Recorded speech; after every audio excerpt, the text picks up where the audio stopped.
Let's go to the full chapter of One Piece, number 1164, and wow, it's a chapter of extreme hype.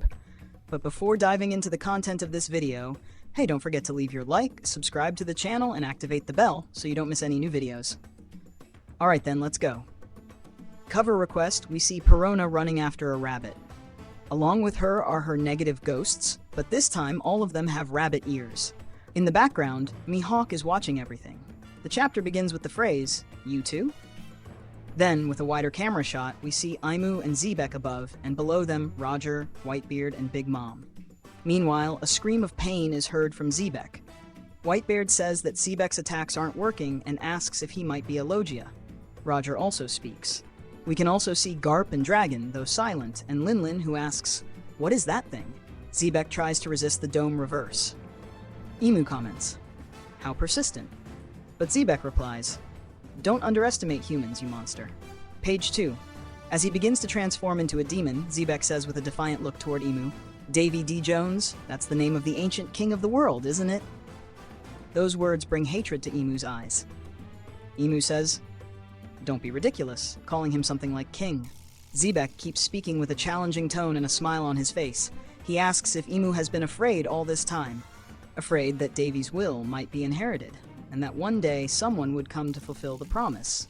At that moment, we see Eris holding Teach in her arms. Page 3. Zebec continues provoking. He asks, "Tell me, which one is more terrifying, huh? Davy D. Jones or Joy Boy?" Emu, now even angrier, says, "Stop dreaming. Beings like those will never appear again if only the Chosen One would disappear." Then Emu-sama starts talking about Harold. Emu says, "Soon, the military power of the Giants will be under my control, because Harold is very easy to manipulate." Emu continues, "It's an unprecedented opportunity.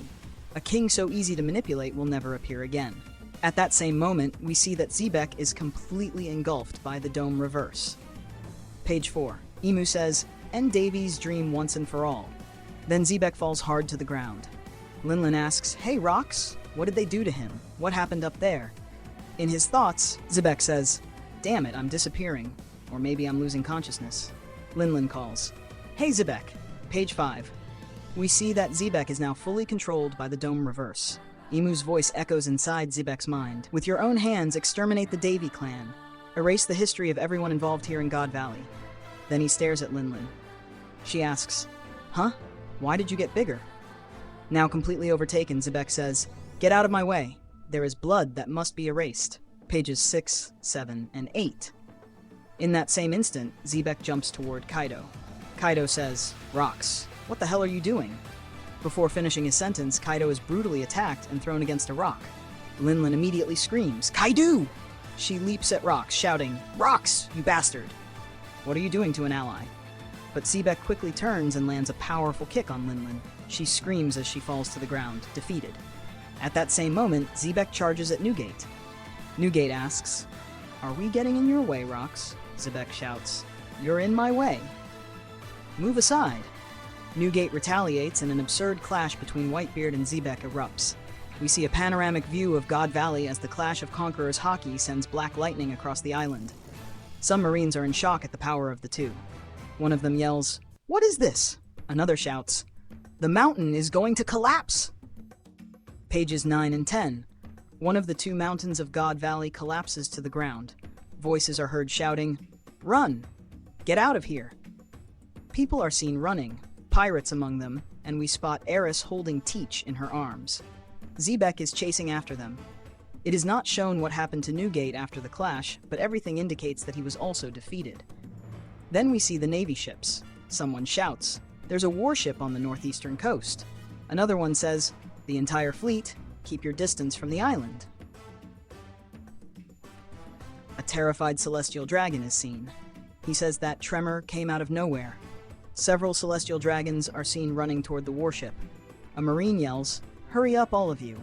One of the celestial dragons screams, "Don't you dare set sail. If you leave us behind, we'll have you all executed." Location box southwest of God Valley.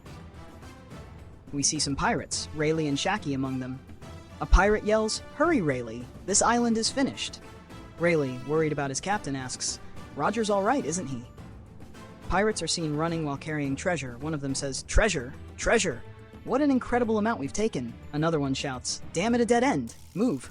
Page 11. The scene changes. A man is seen kneeling on the ground. It's Dragon, mourning. He says, damn it, where did he go? I can't even protect a baby. Then we see Kuma, Ivankov, and Ginny.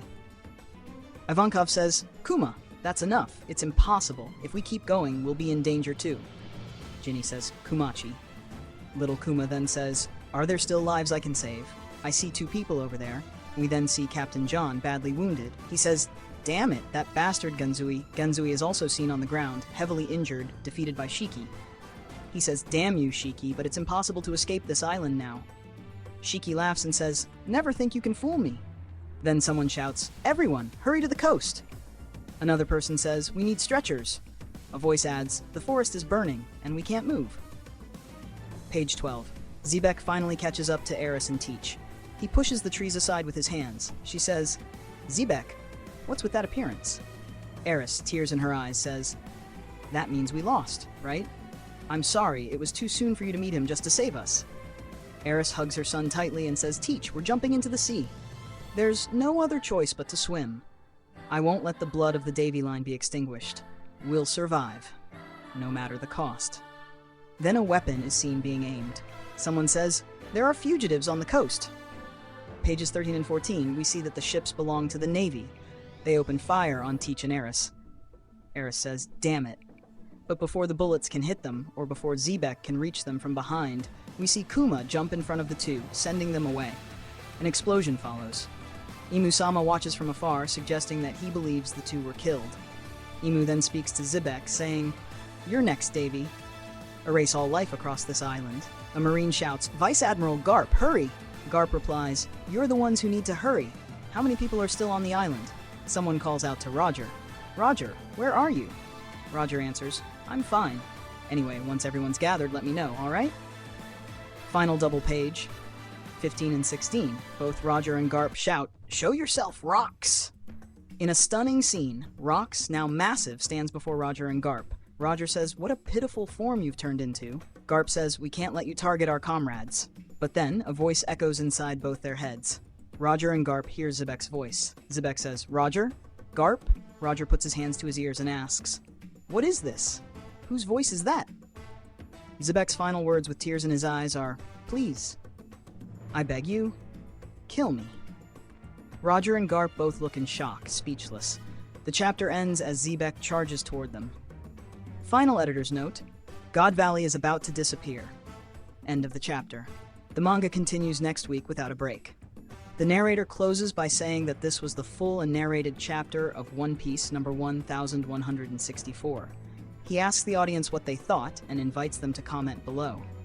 If they enjoyed the video, he reminds them to leave a like, subscribe to the channel, and activate the bell so they don't miss any new content. He thanks everyone for watching, says goodbye, and ends with,